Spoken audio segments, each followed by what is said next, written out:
Donc, discussion aujourd'hui, plus que d'autres choses, on verra pas grand chose, j'ai pas de screen à montrer, mais faut qu'on discute un petit peu. Là, on a un scandale, qui est en train de se produire, ça fait minimum 2 à 3 jours que ça se passe. Je me disais, je voulais pas trop en parler, mais finalement, ça revient au même style de scandale qu'on a eu il y a pas longtemps quand ils nous ont droppé, Marvel a fait des giveaways puis qu'ils ont donné des low mints. On est dans le même genre de scandale. Là, ce qui se passe, pour ceux qui ne savent pas, Vivi a payé les modérateurs de Discord, certains, avec des collectibles qu'ils ont gardés durant les drops, comme mettons un partner statut, exemple. Là, j'y vais extrême, là, je sais même pas si c'est vrai qu'il y a quelqu'un qui a été donné un partner statut. On va partir sur la supposition que oui, mais que ce soit n'importe quoi. Bon, il y a du monde qui se sont fait donner, dans l'équipe de modérateurs, des collectibles qui avaient été gardés par Vivi dans les drops. On sait que Vivi garde généralement les 90 premiers low min, qu'il y en a généralement, je pense, c'est 40 là-dedans qui s'en vont, exemple,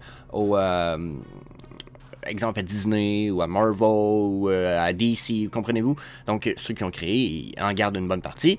Mais on sait que Vivi en garde justement pour les giveaways, puis pour d'autres raisons. Bon, ces raisons-là n'ont jamais été évoquées de A à Z, dans la mesure où moi, je pense qu'ils ont la latitude de faire pas mal ce qu'ils veulent avec ça.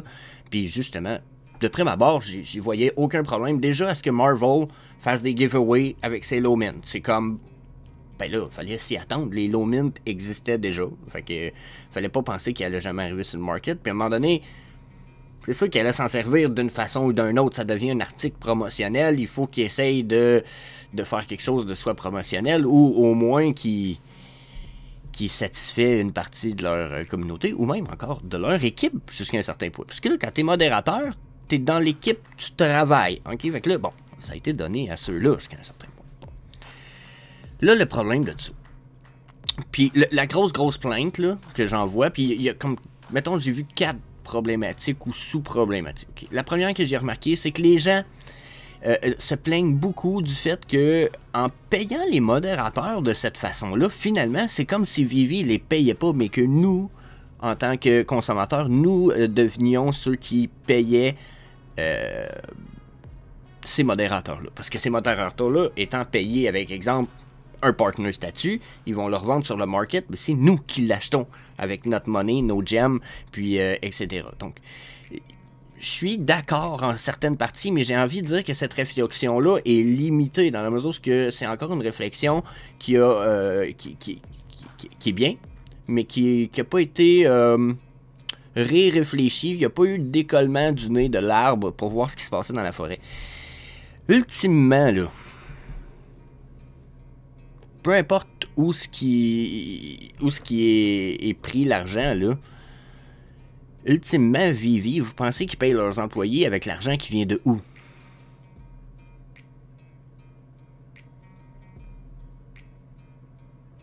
Y a-t-il quelqu'un qui sait pas pour vrai? Elle vient de vos poches, là. Vivi et Comey ont fait de l'argent en vous vendant des collectibles. À date, là. C'est pas supposé être un secret pour personne, ça. Ok? Fait que là, vu que ça, c'est pas un secret pour personne, en quoi ça vous dérange que ça soit encore vous autres qui payez les employés au bout de la ligne? Vous allez me dire, oui, mais là, on les paye dans le présent. Oh, ouais, mais vous les auriez payés dans le passé avec l'argent que vous avez fait en achetant les collectibles sur le drop. Genre, j'ai pas envie de dire que c'est tant vous autres qui le payez, parce que même si c'est sur le secondary market, c'est de l'argent que vous avez mis dans Vivi. C'est eux autres qui ont... Eux autres qui créent des trucs, ils vous les vendent, vous les achetez. Au bout de la ligne, peu importe ce que vous dites, ultimement, là, ça reste vous autres qui payez les employés, là, avec vos achats. Donc, first of all, je trouve que ça, c'était un peu... je trouvais ça un petit peu ridicule comme réflexion. Donc, ils vont dire, ouais, mais moi, je vais injecter de l'argent pour acheter le partner statut numéro 89 qui vient de sortir. Ben, si tu injectes de l'argent, probablement que s'il y aurait juste eu quelqu'un qui l'aurait droppé sur le market parce que Vivi l'aurait pas gardé, puis qu'il aurait droppé au prix qu'il drop, tu t'aurais droppé de l'argent pareil. Donc, situation A, situation B, t'aurais mis de l'argent pareil. Je vois pas la différence, puis je vois pas la problématique. Ensuite, ce ce que j'ai remarqué, c'est que certaines personnes, par exemple, étaient un peu fâchées du fait qu'ils soient donnés à des membres de l'équipe pour leur travail.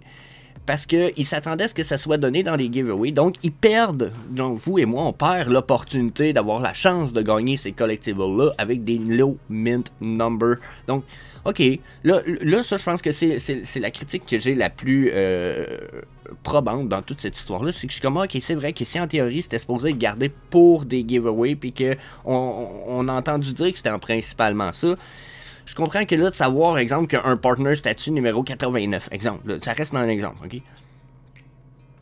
Qui disparaît, qui disparaît du giveaway pool, ça devient comme, déception, parce que, tu sais, il y a des belles pièces qui vont sûrement être mises dans cette giveaway pool-là, ou dans cette banque de collectibles-là, qui est gardée par Vivi. Donc, OK, je serais d'accord avec le deuxième point, c'est qu'on perd l'opportunité de gagner ces pièces-là. C'est vrai, on perd cette opportunité-là. J'ai pas grand chose à dire là-dessus, je pense que je suis d'accord. Ensuite, il y a aussi le fait que les gens se sont plaints que ces pièces-là, ils droppent sur le marché sans même que personne soit averti de prime abord. Donc là, il y a comme personne, là, je m'excuse si je me tiens la côte, ça a l'air étrange, je veux pas couper mon vidéo, mais j'ai une douleur extrême en dessous de la côte en ce moment, je pense que j'ai juste une crampe intercostale. Donc, les gens ont dit vraiment, bon, là, le problème de ça aussi, c'est qu'on n'est pas averti du drop de la pièce. Nous, la personne qui s'est les fait donner, elle, on ne sait pas qu'elle vient de se faire donner cette pièce-là, puis on ne sait pas, dans le fond, que le partner statut numéro 89, il vient de rentrer sur le marché secondaire, en façon de parler. Il est peut-être pas directement sur le market, mais il y a quelqu'un qui l'a, puis maintenant, il est disponible à la vente et possiblement, et potentiellement, disponible à l'achat. Donc, les gens se sont plaints du fait qu'il n'avait pas été averti que ça avait été fait, au même titre que Marvel qui fait un giveaway, ben là, fallait s'y attendre. Quand Marvel a fait un giveaway de NFT, ben ils ont donné des NFT qu'ils avaient gardés au préalable avant, puis ça avait comme pas été vraiment caché. Donc là, c'est sûr, là au moins on était averti. Bon, petite critique du fait qu'on n'est pas averti que ça ait droppé sur le market, je trouve ça moyen. J'ai l'impression qu'on cherche juste des poux dans la mesure où, tu sais, celui qui a le numéro 91 en ce moment, exemple du partner statut, là, il va-tu vous avertir demain matin que il garde plus son partner statut, là, je vais appeler tout le monde là, de la Vivi Family. Là. Hey, la Vivi Fam, là, un par un, je vous appelle, là, moi j'ai l'intention de mettre mon partner statut sur le market, faudrait que j'avertisse tout le monde, tu sais. Mais je trouverais que d'un point de vue d'entreprise, il y aurait peut-être plus légitimation à vouloir faire ça, mais en même temps, je suis comme, non, quand ils ont droppé des collectibles, ils ont droppé de 1 à 10 000, exemple, je pense. Pour partner statut, peut-être pas. Mais on prend l'exemple de 1 à 10 000. Mais là, on va pas s'attendre à avoir un téléphone puis une alerte Amber à toutes les fois que sur notre téléphone, pour toutes les Vivi Family, là, tout d'un coup, il y a un gros collectible qui vient de tomber sur le market. C'est pas comme ça que ça fonctionne, ok? Ça serait comme ça fonctionnerait, ça serait trop beau, ça serait trop le fun. Mais en même temps, je sais pas si vous voyez un peu où on s'en va avec ça, il y a des limites, je pense, à un moment donné. Un autre point qui était viré à la blague un petit peu, puis que je veux ramener un peu à l'ordre, dans la mesure où que là, les gens se sont plaints du style « Ouais, ben, moi aussi, je vais être modérateur. Moi aussi, je suis capable d'être modérateur. Je veux un partner statut, je vais être modérateur pendant 3 semaines. » J'imagine que si vous voulez être modérateur, il y a place pour postuler, hein. Ah ouais, je suis pas mal sûr. Pas mal sûr qu'il y a de la place, pas mal sûr que si vous avez du potentiel, en plus, il y a sûrement beaucoup de membres de la Vivi Family qui pourraient devenir modérateurs. Puis qui pourraient être récompensés, justement, avec des NFT pieces. Sauf que là, il y en a qui pensent que modérateur, c'est comme une espèce de je peux faire ça de mon téléphone une fois de temps en temps, là, à 2 minutes à toutes les heures, là. C'est pas ça une job de modérateur. Une job de modérateur, là. Vous passez sur Discord, là, sur une journée de 16 heures, vous passez 6 heures minimum dans votre journée sur le site Discord à voir ce qui se passe, répondre aux questions, participer à ce qui se dit dans l'équipe de modérateurs. Là, Vivi, là, le Discord n'est pas encore gigantesque à un certain point, mais il a déjà été pas mal plus gros au début du Bull Run. Il y en a qui ont travaillé en ouf. Des heures de travail, il y en a. Là. Faire des hosties de vidéos comme puis là, parce que je sais pas parce que j'ai les vidéos, faire des hosties de vidéos à tous les jours, ça demande beaucoup de temps. J'ai de la misère à suivre avec le Discord. J'ai de la misère à suivre les communautés. Je suis dans 6 communautés ici et là, Discord, Messenger, groupe ici, Facebook, Telegram. juste discuter, ça demande. Puis tenir un fil de discussion dans au moins 1, 2, 3 chat rooms.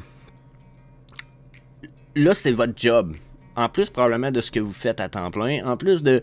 il y en a qui réalisent pas que c'est un travail. Ça mérite d'être payé.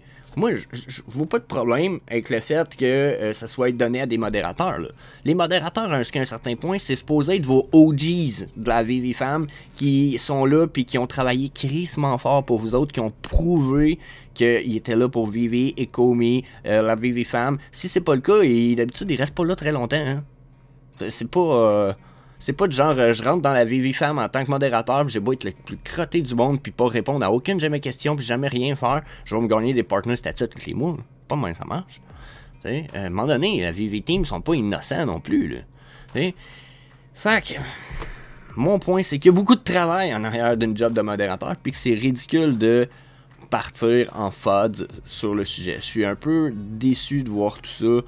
Je comprends que c'est le bear market, ça crée beaucoup de comportements négatifs, puis on part souvent en peur avec des petites... Mais pour moi, tout ça, c'est des petites situations. Dans 10 ans, il n'y a pas personne qui va se rappeler de ça, mais on va être content parce que probablement que on en a un dans le team de modérateurs que lui, il va le hold son partner statut, puis que lui, un jour, il va dire, ben moi, je le vends pour 50-70 000 $, ça vient de changer ma vie, puis on va être content parce qu'on va savoir qu'il mérite sur un asti de temps. Fait que celui qui le vend tout de suite, là, son truc, peut-être qu'il y en a de besoin pour payer des trucs pour sa petite fille pour Noël, parce que sinon, elle n'aura pas de cadeau. Là, jusqu'à un certain point... Je pense qu'il faut prendre la perspective. Les choses, c'est jamais tout noir ou tout blanc. Tout est tout le temps dans une nuance de gris, plus foncé, plus pâle, mais c'est très rarement Fanta Black et blanc pureté DS. C'est rarement comme ça. Donc, yeah, je voulais parler de tout ça, puis je voulais vous donner ma perspective. Vous n'êtes pas d'accord, faites-moi le savoir dans les commentaires, c'est très important parce que je pense ça. Mais peut-être que quelqu'un va m'amener un argument qui va faire que je vais vous refaire une vidéo puis que je vais vous amener une évolution de cette vision-là que j'ai en ce moment. Donc, je suis une personne qui est à fond dans le changement. Le changement, c'est la seule style d'affaires qui change fucking jamais. Donc, s'habituer puis d'être à l'aise dans le changement, c'est une crise de bonnes choses. Puis, changer mes opinions, changer mes avis, changer ma vision, changer ma perspective, changer mes... Tout ça, oh my god, I fucking like it. Puis, c'est ce que j'essaie de vous proposer le plus souvent puis de vous... partager sur la chaîne. So, that's it. Fuck yeah. Peace. Psst. Ah ouais, faites-moi donc plaisir, puis fracasse-moi le bouton d'inscription de la chaîne, puis yeah. That's it, on se revoit au prochain vidéo.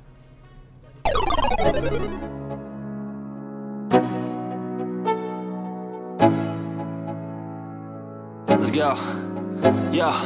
I'm like an addict, do I gotta have it. I ain't even playing, got a really bad habit. If it moves, gotta grab it, fuse like a magnet. Lose, won't have it till I'm doomed in a casket. I ain't playing, got a weird mind. If you work 8 hours, I'ma work 9. If the shit tastes sour, you should taste mine. I'ma stay in power for a long time.